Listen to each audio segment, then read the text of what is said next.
the gray one. Hello there, Transformers fans, and welcome back to another cool toy review.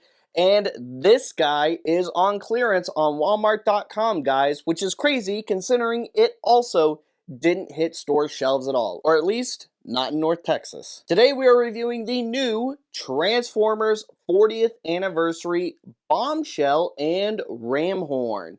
This 2-pack features Bombshell in that gray animation error color that he sometimes appeared in the Generation 1 cartoon in. And we also get a more Generation 1 cartoon color accurate Ramhorn to go along with that blaster that was also recently released as a Walmart exclusive, although and unfortunately like the majority of the Walmart G1 reissue exclusives of the past few years, didn't hit retail shelves either. But if you order any of these pieces online, odds are you did get it that way.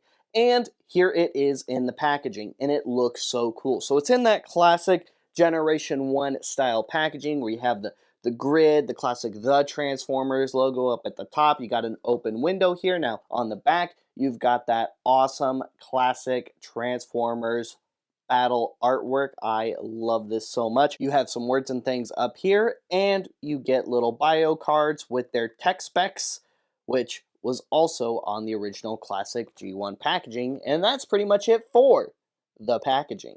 Here is our Insecticon and cassette out of the packaging. Now, despite this being a cool 2-pack, meaning the figures in this 2-pack are cool, the 2-pack itself doesn't really make any sense. It kind of feels like Hasbro always intended to release the gray Bombshell, possibly even by itself, but then while they were doing other repaints, including Blaster recently, and didn't pack in Ramhorn with Blaster, I guess. They couldn't figure out where else to stick him, so maybe there was a little bit more room left in the budget to go with Bombshell and bump it up to 35 instead of 25 or 30, like a lot of those single G1 reissues are. I don't know what the case is specifically. All I know is they're cool characters, they're in a 2-pack together. Other than that, it's not like Bombshell and Ramhorn faced off a bunch at any point in the cartoon. In fact, I don't think we ever saw them face off in the cartoon. Regardless of why they packed them together, this is still an awesome 2-pack. I really like the gray Bombshell in particular.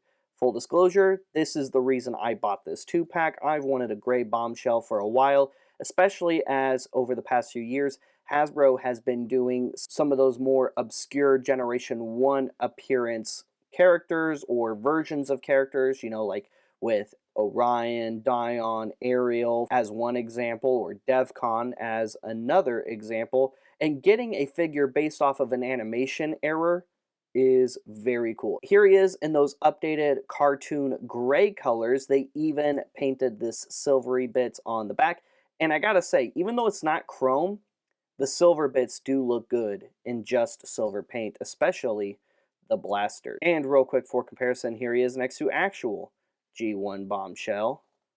So you can see them side by side in their robot modes. Here he is next to the Combiner Wars Bombshell. So you can see them side by side. And I'm really hoping that they do a great version of him with this mold too. Here he is next to Legacy Bombshell. So you can see them side by side. And the reason I want to see the Legacy version in gray also is because the Insecticons are army builders because they could clone themselves. So whenever Hasbro releases a new version of the Insecticons, I usually look forward to picking them up because that's just my Insecticon and Decepticon army by default, growing even larger. And real quick in front of the pile of Energon cubes, here he is next to the G1 versions of Scrapnel and Kickback, so you can see them side by side. Bombshell has the same articulation that the original G1 toy had. Arms can go full 360 in and out on the shoulders, mostly due to transformation. He has his blaster here that just pegs into his hand, and you can put it in either hand. This piece goes up and down. The head does not turn because it's in a fixed spot. The chest compartment does open up because this was originally a Diaclone toy before it was a Transformer toy, and there was intended to be a pilot in there.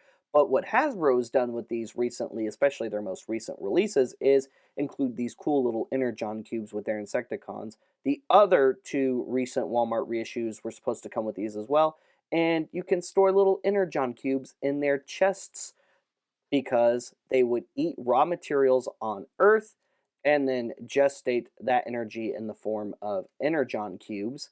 And I think it's really cool every time Hasbro releases some figures with some Energon cubes because it's a nice little accessory to have. Transformation is very simple and exactly the same. We're going to bring that up, take that blaster out of his hand, fold those arms back, fold those legs up, and now he's a beetle. Not the vroom vroom kind, even though he does have wheels because the toy had wheels. But he looks really awesome in gunmetal gray, especially in beetle mode. What do you guys think? And for comparison, here is Bombshell in bug mode next to Kickback and Scrapnel in their G1 modes. Here he is next to G1 Bombshell, Combiner Wars Bombshell, and Legacy Bombshell, so you can see them all side by side with their clone Bug Swarm. Alright, now time for Ramhorn. Ramhorn looks good. Like I said, I mostly went after this pack for the Bombshell, but the Ramhorn is very cool too. I really like the gold paint that they used for his hip blasters here. Those are removable. They just peg on just like on the original toy. I like the cartoon gray on the real holes for the cassette tape. You got his Autobot symbol there and there. Line there for the front of the cassette tape. Silver on the eyes looks pretty good. Head can go up and down. Legs can go forward and back. You've got a little bit of a knee joint right there and an ankle joint for those little rhino feet. Hips go forward and back on both legs, knees, ankle joints, and his tail articulates just like the original toy. To transform him, we are going to take this off, take this off, flip his head in, flip that in, and then just adjust those rhino legs and feet until you have a rectangle. And then that rectangle, for you kids at home, used to play something called music. And I really like the colors of the cassette in particular, especially since we've got that little line right there, although it's a little uneven. Interesting. Overall, this is a pretty awesome 2-pack, whether you paid full price for it or you caught it while it was on sale on Walmart.com. Either way, hopefully maybe we start seeing exclusives like this actually start showing up on Walmart shelves in the United States, because it seems these days Walmart exclusives have really been Walmart.com exclusives rather than store exclusives. Let us know what you think about this 2-pack in the comments down below. What are some other G1 modern color updates you would like to see? Stay tuned for more Transformers reviews. Like and subscribe and follow CoolToyReview.com for your toy news, reviews, and more. Check the main website out. Check our sister website, RebelScum.com. And we'll see you guys later. We'll see you another time. Transform and roll out.